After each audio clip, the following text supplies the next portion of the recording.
Welcome to Health Alternatives. I'm your host, Karina Rachel, and I'm joined today by Marc Villieu. He's the founder of Life Center for a New Tomorrow. In this video, we're going to be talking about an alternative to the traditional mental health system. So Marc, thank you so much for joining me here today. Glad to be here. I guess just begin by giving us some background on you and what are the sequence of events that led you to starting Life Center for a New Tomorrow? Certainly. First of all, I lived in Tennessee in a small town, and we bought a ranch there. And then, that was kind of the kids' dreams, our dream. But then also I was involved at the time into helping teenagers that had problems in school, like sometimes drugs problem or problems with family or teenagers that were misbehaving, right? And they would get like suspended from school or things like that. So the family wanted them to be out of the city, those big cities like Los Angeles, New York, and those, places where it's very easy to get influenced by other teenager. So they would send them to me, and then we would work with them and help them out, and so that we had good results with that. And then one day I had a father who told me that his son just smoked marijuana that was laced with some kind of poison drug that they didn't even know what it was, but he turned completely psychotic. He was like, you could not even put him in a motel. He would burn the mattress, or he would do something. He would break everything. So he asked me, can I help? Could I help? I said, well, I certainly can help. I just don't have really the facility for it. It's just my home, right? But anyway, we made it happen, and the child came to my place, and we helped him, and he calmed down, and everything got better. So this kind of like started the cycle of word of mouth, right? So we had people, he referred me to someone else, and that someone else came, and we also helped that person, and so on. Eventually, of course, having people like that at my home was not necessarily the best thing, right? So because in the middle of the night, they would knock at my bedroom door and different things like that. So I decided to go, basically do it as a business, not just to help other people like that. And I bought another place that's about 8 miles away from my home, and it's on 47 acres. And I was looking for a place that was very isolated, like no neighbor, nothing, and even away from town. They have to walk 8 miles to get to a store, to get to anywhere. So I figure this way would be like much easier to keep them there without forcing them to be there, right? And then we started to have people like that first it was people that had some psychosis, or they had mental difficulties, or they were not doing well, or they burned out, or they were just like not doing well in life, had panic attack, anxiety, all sort of things like that. And we developed a program according to whatever was wrong with them. Because I don't have like a routine or a standard program. It's all individual. So because sometimes I have someone would come to me, for instance, that has been like this person was on street drugs and turned psychotic because of it, right? So this guy needed to have, first of all, to calm down, but then he needed to detox the drugs in his system. So we went through a whole detox cycle. Somebody else would come to me, and would have panic attacks, so we would do something else because he's not involved with drugs, you see? Right. So eventually we learned how to deal with those people because, so what do we do? Like, I didn't want to do the standard routine, which is like you put people on psychiatric drugs and just let them sit in the corner and vegetate, right? That doesn't do anything for the person. It might do something for the family because you finally have someone who's quieted. The whole purpose of psychiatry, if you look at it, is what? It's not really to cure anybody or to help anybody. It's to put them, quiet, to quiet people down.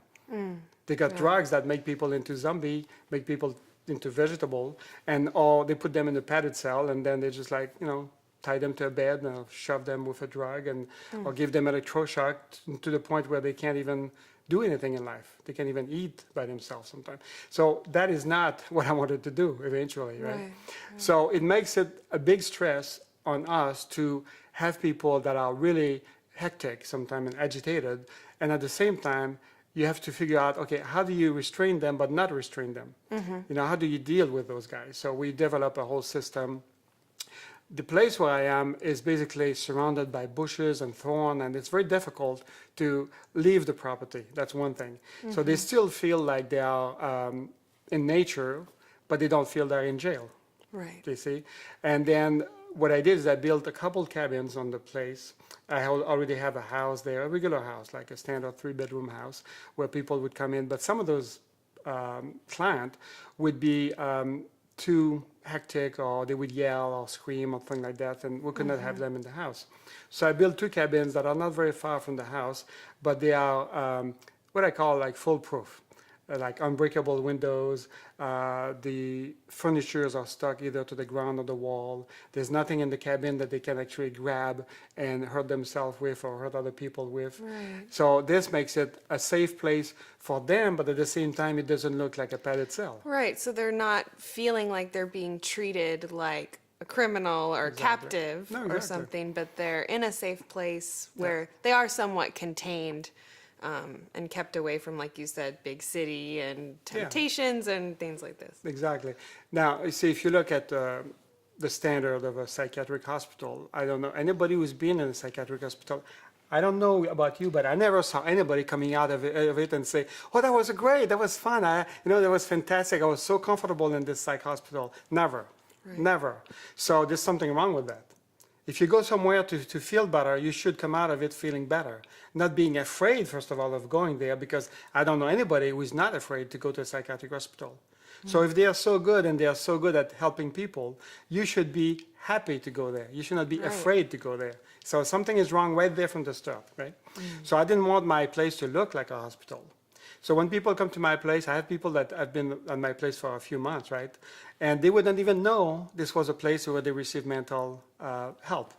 If somebody is not really willing to come because they're afraid, of course, that it might be another hospital or a clinic or something like that, I tell them that, no, listen, this is a place, nobody's going to force you to do anything. Nobody's going to ask you to do anything.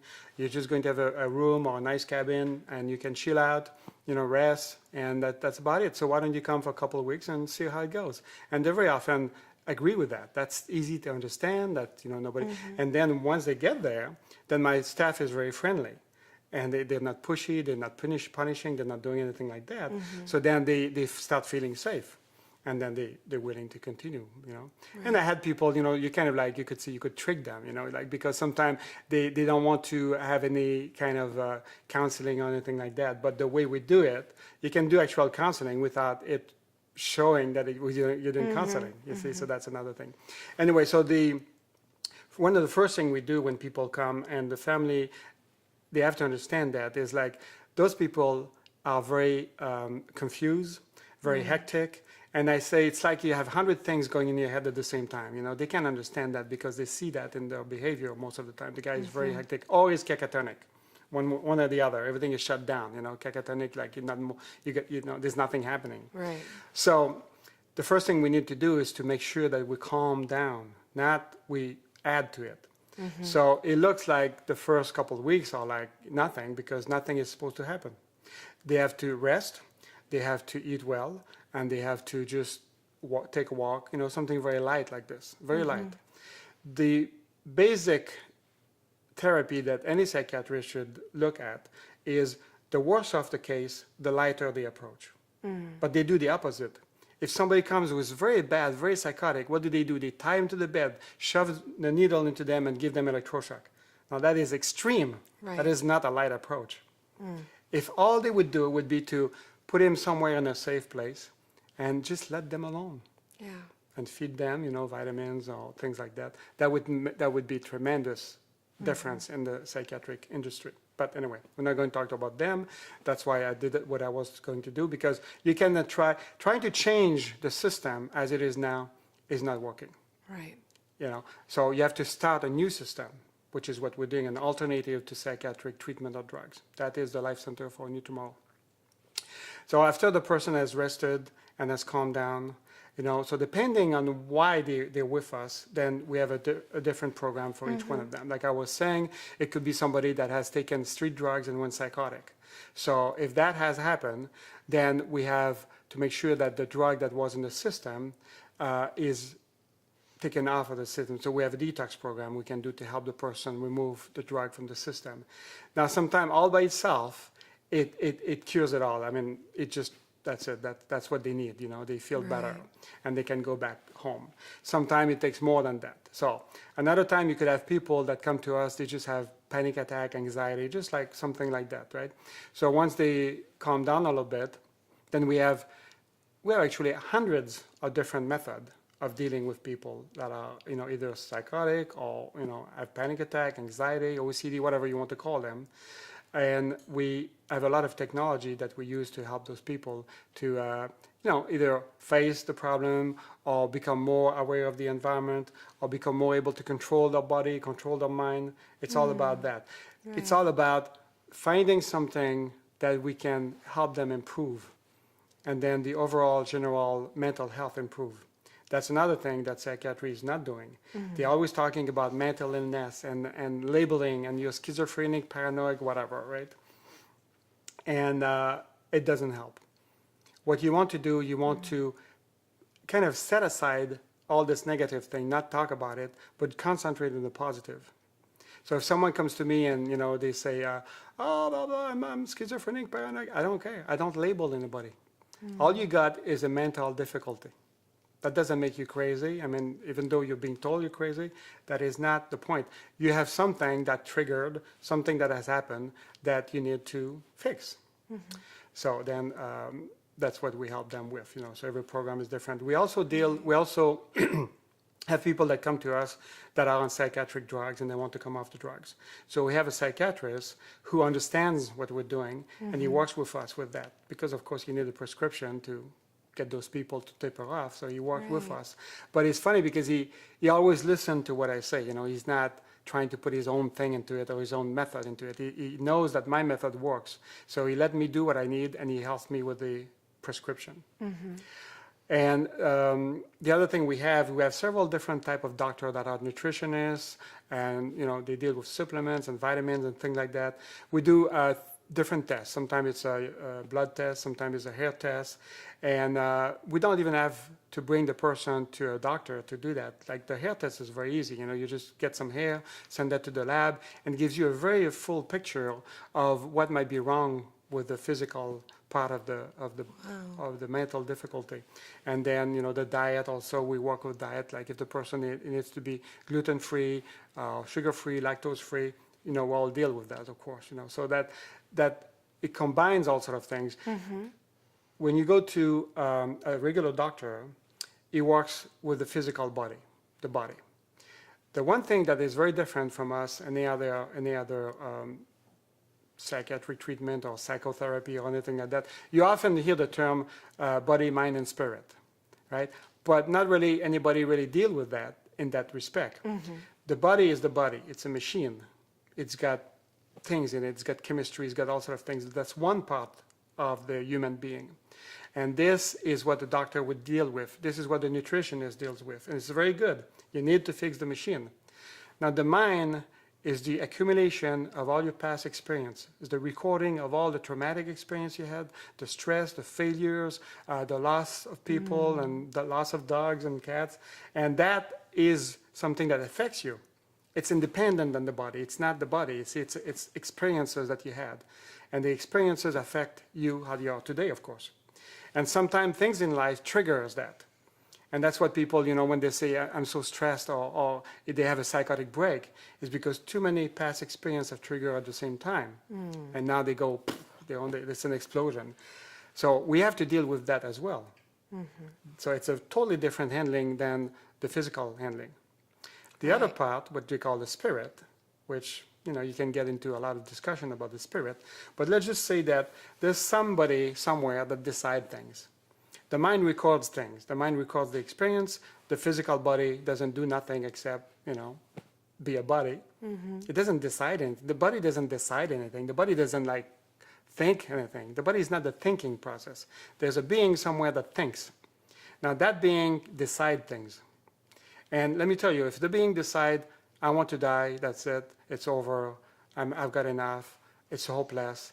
Now he made the decision, and the being has a lot more control over the mind and the body than the mind and the body has over the being. Because it's the decisive factor, it's the decision maker, right? So if somebody comes to me and says, I want to die, and he really believes that and he really wants to die, and I say to him, oh, I'm here to help you live, what am I doing? I'm going against his decision. Do you see what I'm doing? Yeah. And a lot of people don't understand that, and they try to force the person to live. And that doesn't mean we have to help them die. But what we have to help them is to change that decision. So we have a lot of techniques also that helps person to come to a point where they say, maybe it's worth it to live. Maybe I should live a little bit longer. Maybe I should try to live. And now you're on the right track, you see? Now you can help them. Because they've made the decision Because themselves. they made the decision. If they don't make the decision, you can do all the nutrition handling you can want to do. You can do all the psychotherapy you want to. You know, if the decision has not been made, then you got a problem. Wow. So those are the three parts we deal with. So going back to the actual physical location that we have, I have place for 6 people at the Life Center, and when that gets full, then I have another location on 20 acres somewhere else with a 4-bedroom house where I can also put 6 people. And when that gets full, I have another location which is 124 acres, which has a 5-bedroom house there and another 2-bedroom house in the back. And the reason I do that is because I don't want it to become a crowded space. I don't want it to look like a clinics or a group home where you have like 20 people sitting there, you know, playing Scrabble or whatever. I want it to be a family size thing. You know, that's very important, you know, because first of all, it's easier to control. Because like I say, we don't give medication to calm them down. So they could be hectic. So more than 6 makes it a bit, you know, difficult. Right. We have staff 24/7, of course. And like I say, you know, we have the proper food, and we can have the exact diet that they need to be on. And then my staff, they help them with activities. You know, sometimes we go in town or we go on a field trip and things like that when they can't do it, you know, when they're at that point. And then I have counselors that do all the counseling part of it with the mind and the being, you know. So we do all this too. So basically what's very important is that the environment in which those people are needs to be safe, isolated. You don't want to punish those people. You don't want to threaten them. You don't want to shove them on the bed and tie them up. Normal people, put a normal person in the padded cell and see what happens. There's a person that knows what's going on, that knows what's happening. You put them in the padded cell, even if they know they won't be there for long, they still feel bad. So now take someone who's confused, doesn't know what's going on, is not very aware of the environment, and you put them in the padded cell, you're going to aggravate the case. Yeah. So yeah, that cannot be done. So the alternative we have is covered like a lot of the ground. And that's why I think it's a better alternative than psych hospital or clinics. It definitely sounds, like the experience is just, like you said, the complete upside down of what the traditional mental hospital experience is like. It is. So, Mark, thank you so much for sharing all of this with us. You're welcome. I think you had some success stories and other stuff to share as well. Yes. So we'll go ahead and do that in the next video. Sounds great. Thanks. Awesome. Thank you so much. And thank you for watching this video. I truly hope that you found it helpful and that you'll consider checking out Life Center for a New Tomorrow if there's someone in your life that could benefit